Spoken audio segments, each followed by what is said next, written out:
마르지 않는 열매를 맺기 위한 삶, 풍성한 결실을 맺는 삶은 그러한 삶을 살고 싶지 않은 사람은 아무도 없을 것입니다. 누구나 그러한 삶을 살고 싶지만 사실은 우리가 스스로 느끼기에 그러한 삶을 충분히 못 사는 것 같은 느낌이 들 때가 있지요. 또 과연 그 마르지 않는 열매를 맺는다는 삶이 어떤 삶인가라는 질문이 들 수도 있습니다. 오늘 이 설교 말씀을 통해서 이 마르지 않는 열매를 맺는 삶이란 무엇인지, 그리고 그 열매를 맺기 위해서는 어떻게 해야 하는지, 또 그 열매를 맺을 때 나에게는 어떠한 보상이 있는지에 대해서 한번 같이 이야기해 보고자 합니다. 네, 먼저 내가 풍성한 삶을 살기 위해서는 참 포도나무이신 예수님을 의지해야 합니다. 우리가 살면서 풍성한 열매를 맺지 못하는 것 같을 때 정말 주변 상황이나 환경이 원망될 수도 있고 하나님이 때로는 원망이 될 수도 있어요. 그렇지만 오늘 말씀을 보면 하나님께서는 그 누구보다도 우리가 풍성한 삶을 살기 원하시는 분이라는 것을 나타내고 있습니다. 우리 요한복음 15장 1절을 한번 같이 띄워주시면 읽어보도록 하겠습니다. 나는 참 포도나무요, 내 아버지는 농부시다. 네, 성경은 이제 자주 사람을 나무에 비교하곤 하는데요. 그 나무의 종류와 열매를 통해서 각 사람의 영적 상태를 나타내기도 합니다. 그런데 오늘 성경은 하나님 아버지를 바로 농부라고 이야기하고 있습니다. 이 농부의 가장 큰 기쁨은 무엇일까요? 농부가 씨를 뿌리고 또 나무를 심을 때 가장 큰 기쁨은 바로 그 나무가 잘 자라고 또 열매를 수확하는 것일 것입니다. 그래서 우리를 나무로 보았을 때 하나님 아버지를 농부라고 한다면 우리는 먼저 하나님의 우리를 향한 마음을 알 필요가 있습니다. 하나님은 농부의 마음으로써 우리를 정말로 그 열매를 맺고 풍성한 삶을 바라기를 그 누구보다도 간절히 바라시는 분이라는 것입니다. 그리고 우리가 이 열매 맺는 삶을 살기 위해서는 바로 참 포도나무이신 예수님을 의지해야 한다고 하는데요. 예수님은 왜 스스로를 참 포도나무라고 하셨을까요? 일단 구약을 보면 성경은 크게 구약과 신약으로 되어 있는데요. 구약은 사실은 신약을 예비하는 책이고 신약은 구약에 감춰져 있는 것이 드러나는 책입니다. 그래서 구약에서는 이스라엘 백성을 향해 하나님이 포도나무라고 하셨어요. 그래서 우리 한번 시편 80편 8절을 한번 읽어보도록 하겠습니다. 주께서 이집트에서 포도나무 가지 하나를 가져다가 이방 민족들을 내쫓으시고 그 포도나무를 심으셨습니다. 네, 아멘. 그래서 이스라엘 백성은 원래 이집트에서 종살이를 하고 있던 백성이었습니다. 그러나 그 이스라엘 백성들을 하나님께서 구원하여 내셔서 이제 가나안 땅으로 인도하여 주셨죠. 그리고 그 이스라엘 백성을 포도나무라고 지칭하여 주셨습니다. 그렇지만 이스라엘 백성은 끊임없이 실패와 하나님을 향한 불순종을 거듭했습니다. 그래서 결국에 이 포도나무는 나쁜 열매를 맺게 되고 동쪽으로 포로로 끌려가는 그 결말을 맺게 됩니다. 그래서 이스라엘 백성은 포도나무였지만 하나님 보시기에 실패한 포도나무가 되었습니다. 그런데 오늘 예수님은 말씀하십니다. 내가 바로 참 포도나무다. 참 것이라는 것은 그 이전의 그림자의 것을 드디어 비춰주는 참 포도나무라는 것을 의미합니다. 그래서 우리가 이 참 포도나무인 예수님을 의지할 때 우리가 정말로 열매를 맺게 될 수 있는 것이랍니다. 그래서 그러면 어떻게 하면 이 참 포도나무를 붙들 수 있을까? 이것은 바로 우리가 예수님 안으로 붙어 있을 때 우리가 깨끗해진다라는 것입니다. 우리 한번 15장 2절을 같이 읽어보도록 하겠습니다. 내게 붙어 있으면서도 열매를 맺지 못하는 가지는 아버지께서 다 자르실 것이요 열매를 맺는 가지는 더 많은 열매를 맺도록 깨끗하게 손질하신다. 네, 여기서 성경에 또 기독교가 말하는 가장 큰 비밀이 숨겨져 있습니다. 그것은 바로 예수님께서 우리의 구원의 방법을 우리가 무엇을 해야 한다, 무엇을 탐구해야 된다, 우리가 뭔가 진리를 찾아내야 한다가 아니라 바로 내게 붙어 있으라 라고 하시는 것입니다. 세상 사람들은 항상 어떻게 사는 것이 맞는 것인가, 우리가 어디에서 와서 어떻게 가야 하는 것인가 이것을 고민을 합니다. 그래서 진리가 무엇인가 이거는 모든 사람들이 항상 고민해 오던 것이지요. 그런데 기독교는 다른 모든 종교와 다른 것을 얘기합니다. 그것은 바로 어느 날 예수님이라는 분이 오셔서 내가 곧 길이요 진리요 생명이요 다라고 말씀하시는 것입니다. 그래서 이것은 사실 엄청난 선언입니다.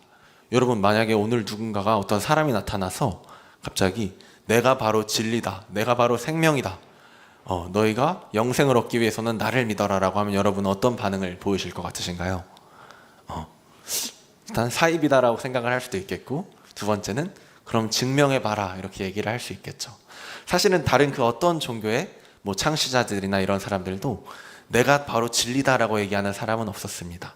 예를 들면 불교의 석가모니 같은 경우도 깨달음을 얻기 위해 스스로 고행을 했었고, 아니면 유교를 전파했던 이제 공자와 같은 경우도 죽음 뒤의 일을 어떻게 알려주실 수 있나요? 라고 하니까 뭐라고 대답했을까요? 이 땅 위의 일도 아직 잘 모르는데 내가 죽음 뒤의 일을 어떻게 알겠는가 이렇게 얘기를 합니다.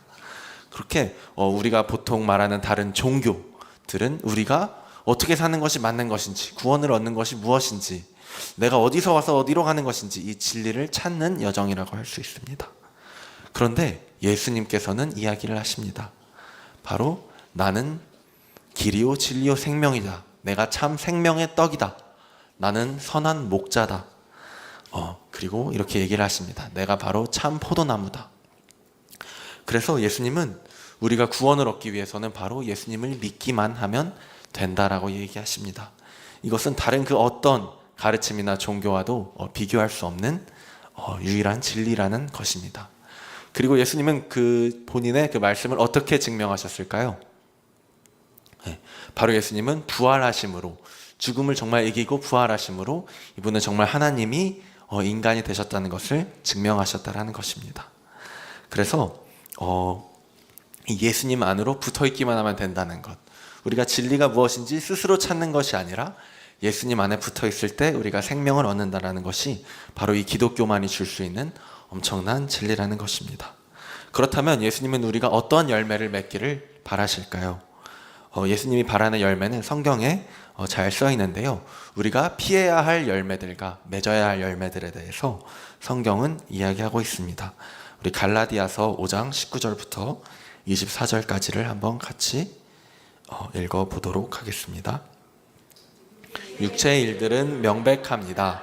곧 음행과 더러움과 방종과 우상숭배와 마술과 원수맺음과 다툼과 시기와 분노와 이기심과 분열과 분파와 질투와 술취함과 방탕과 또 이와 같은 것들입니다. 내가 전에 경고한 것처럼 지금도 경고합니다. 이런 일을 행하는 사람들은 하나님 나라를 상속받지 못할 것입니다.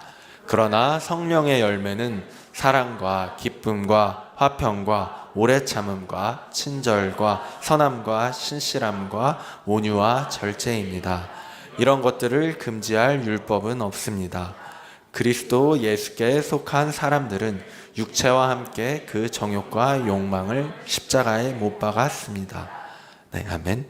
네, 그래서 우리는 육체의 일들을 피하고 성령의 열매를 맺어야 한다고 예수님께서 이야기하시는 것입니다. 그래서 이것이 과연 놀라운 비밀인데요. 바로 우리가 예수님을 믿고 예수님 안에 거하게 될 때 성령의 열매를 맺게 해주신다라는 것입니다.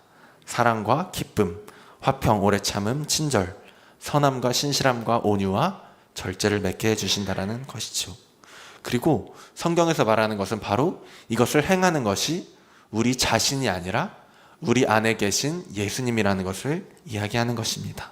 그래서 우리 한번 빌립보서 2장 13절을 한번 같이 읽어보도록 하겠습니다. 여러분 안에서 하나님의 기쁘신 뜻에 따라 결단하게 하시고 행동하게 하시는 분은 하나님이시기 때문입니다.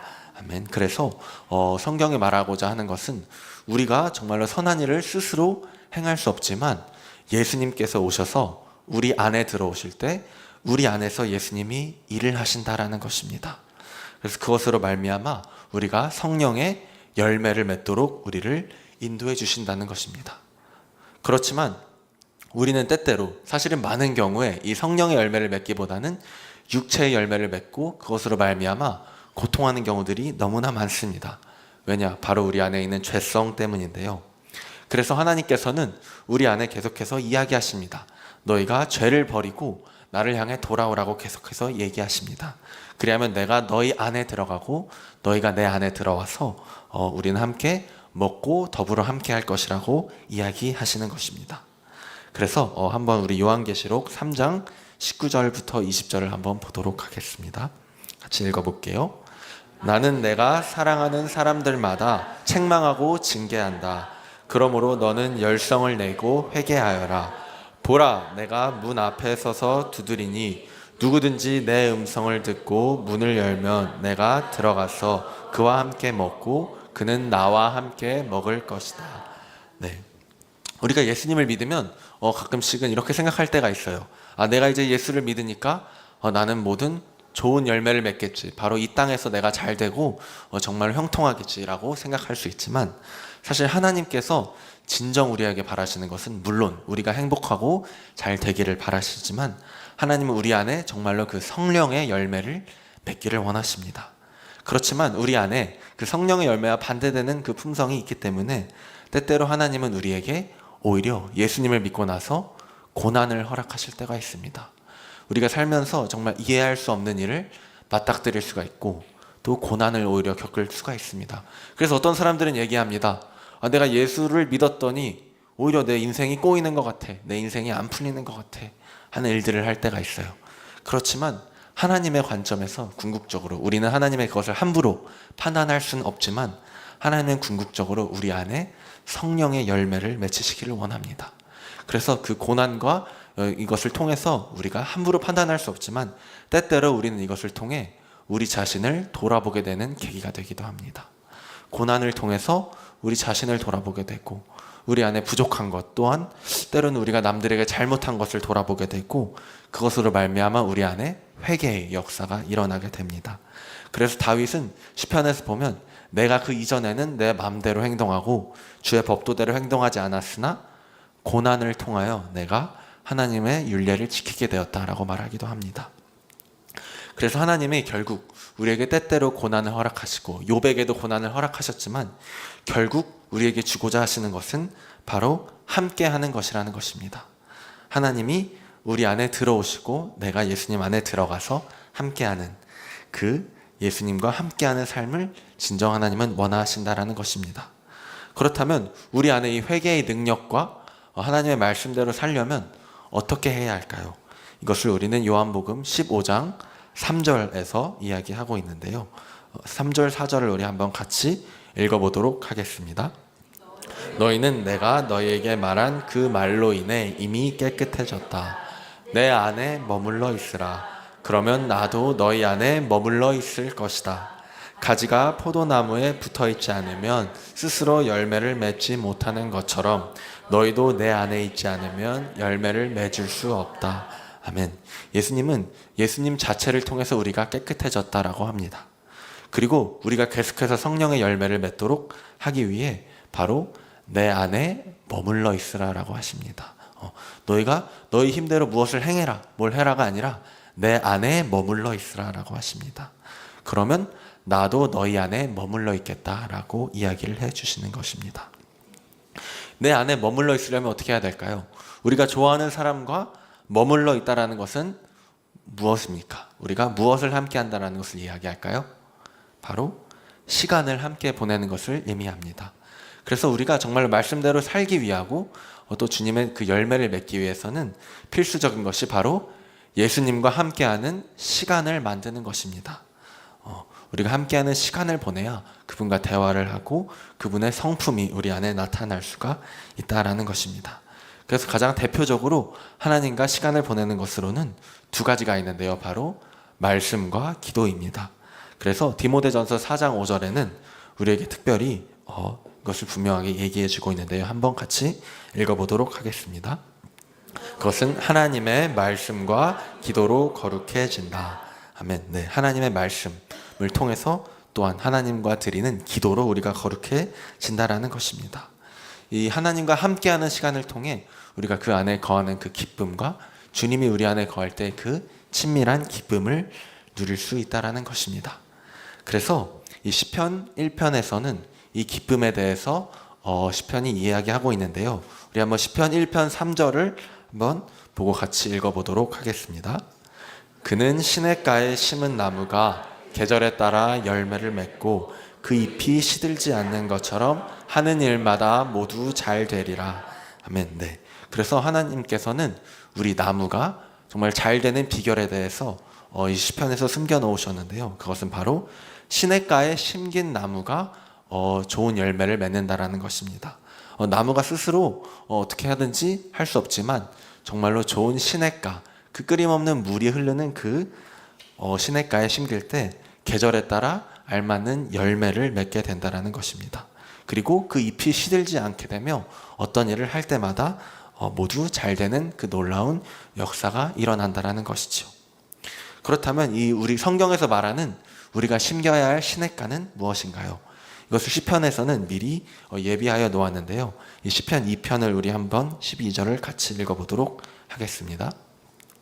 그분의 아들께 입을 맞추라. 그러지 않으면 그분이 진노하셔서 가는 길에 너가 멸망하리니 그 진노는 급하시리라. 그러나 여호와를 의지하는 사람은 모두 복이 있도다 라고 이야기합니다. 네, 그래서 바로 그분의 아들, 하나님의 아들이 바로 우리가 심겨야 할 그 시냇가라는 것을 이야기합니다. 그래서 여러분 시편을 혹시 읽어보신 분들이 있으시겠죠? 시편을 보면 그 각각의 시들의 제목이 있습니다. 그 파란색 조그맣게 제목들이 있어요.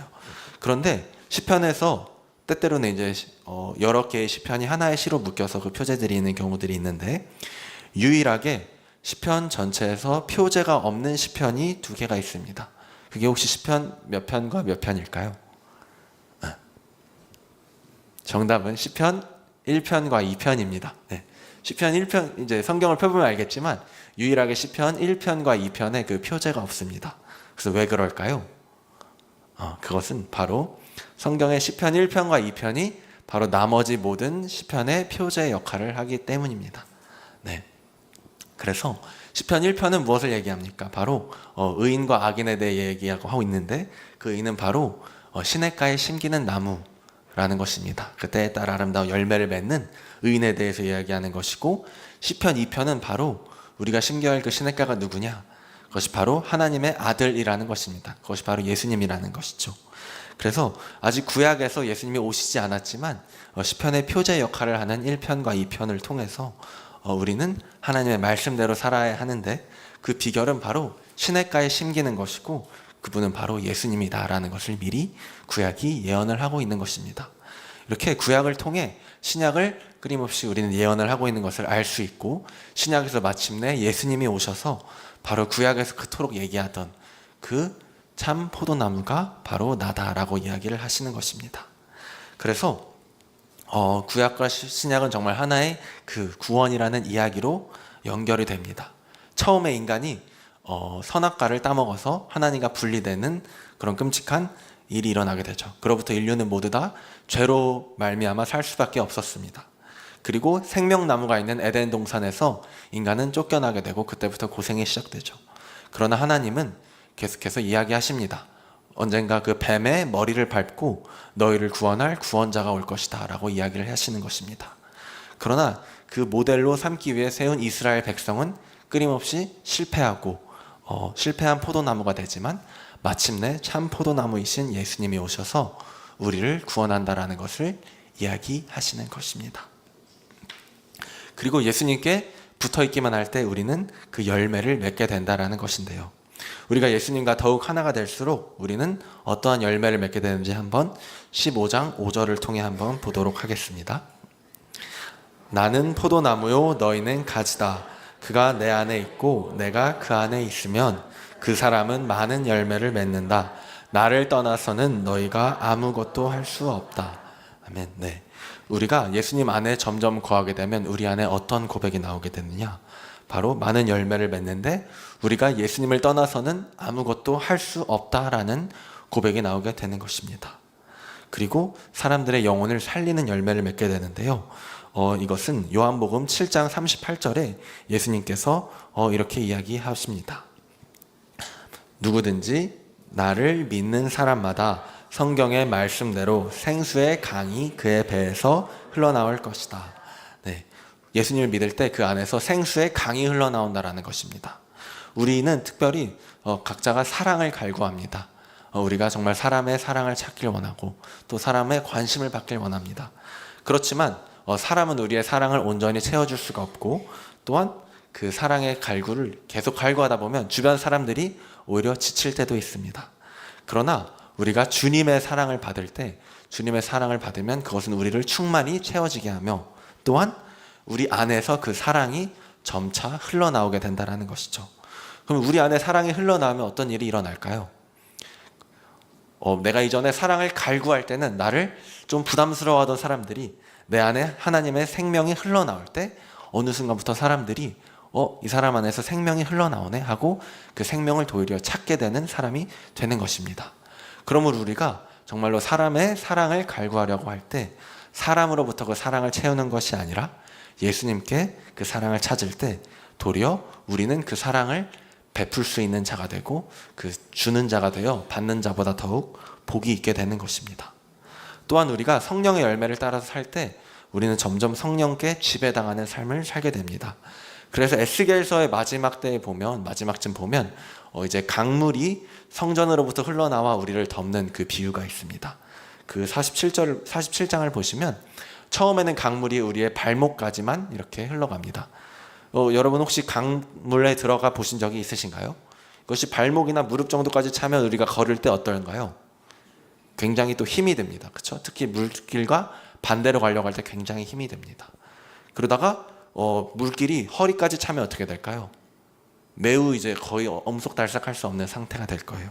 그런데 물이 거기서 더 넘쳐서 우리의 머리 위까지 흐르면 어떻게 될까요? 이제 죽는다고 할 수 있겠지만 이제 성경에서는 그때는 우리는 그냥 물살에 온전히 휩쓸려 갈 수밖에 없게 되는 거죠. 네, 그래서 에스겔서에 있는 이 비유는 바로 강물이 점점 흘러 넘칠 때 우리가 어느 정도 성령에게 지배당해 있을 때는 우리의 육신의 정욕과 성령의 소욕이 충돌할 때가 있습니다. 그러나 우리가 점점 성령과 하나 되어 성령이 우리의 머리끝까지 차게 되면 어떤 일이 일어나게 되느냐? 사실은 그냥 온전히 그 물길에 휩쓸려 가게 되는 것이고, 이 성령을 떠나서는 우리가 아무것도 할 수 없는 상태가 된다라고 이야기하는 것입니다. 그런데 이 강에 온전히 휩쓸려 갈 때 에스겔서에서는 우리가 이것을 통해 다른 생명을 살리게 되는 통로가 된다고 이야기합니다. 그래서 에스겔서 47장 12절을 한번 보도록 하겠습니다.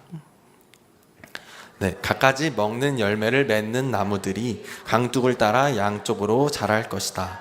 그 나뭇잎이 시들지 않을 것이고 그 열매가 끊이지 않을 것이다.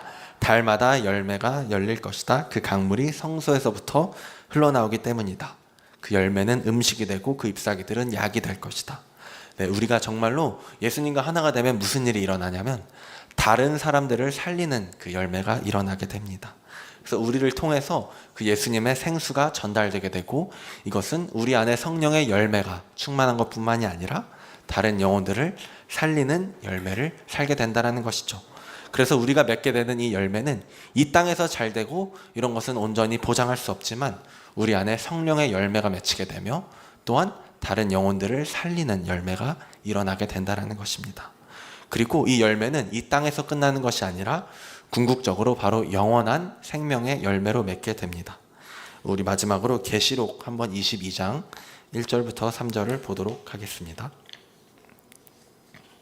네, 그 후